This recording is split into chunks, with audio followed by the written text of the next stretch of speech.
भाई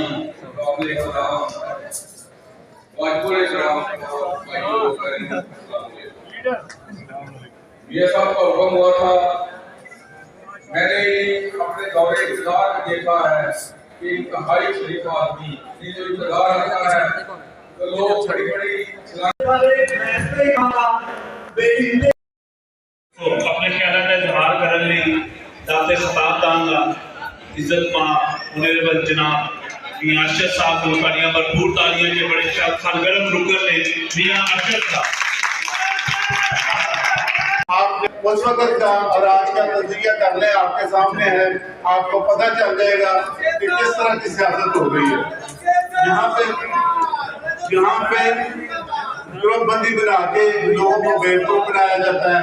वो चूड़ियां फिल्म जिसका जिक्र कर रहे थे मेरे दोस्त दादी साहब, वो आप समझ लें कि इस तरह के ड्रामा करके लोगों को मुतवज्जो करके उन्हें हम लोग भी है, हम इस तरह लैंग्वेज इस तरह माहौल पसंद करते हैं। लेकिन मैं समझता हूँ कि हमें माजी में जानना चाहिए, उससे सबक सीखना चाहिए और अपनी लीडरशिप जो है उसके बारे में सोच के मुंतखब करना चाहिए। Thank you very much.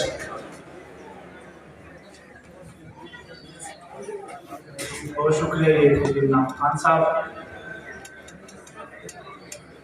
मेरी आप सबसे दरख्वास्त है कि जितने भी मुकर्रर यहाँ पर मौजूद हैं तो थोड़ा सा कम टाइम लें ताकि हम अपने लीडर मियां खालिद साहब को सुन सकें। मुश्ताक मेहंदी साहब हैं बिहारी कॉलोनी से और उनके साथ डॉक्टर मुमताजुल हसन हम आपको नायब इनके साथ ग्रामी से खुशामदीद कहते हैं, क्योंकि आप आने वाले वक्त में इस्तेकाम पाकिस्तान पार्टी के सरगर्म रुकन होंगे इंशाल्लाह और बिहारी कॉलोनी में बड़ी खासी लीड के साथ इस्तेकाम पाकिस्तान विन करेगी इंशाल्लाह। जी मुश्ताक मेहंदी साहब आपने क़यादत का इज़हार करना चाहते हैं, जल्दी से आ जाए और 2-2 मिनट के लिए अपने लीडर के सामने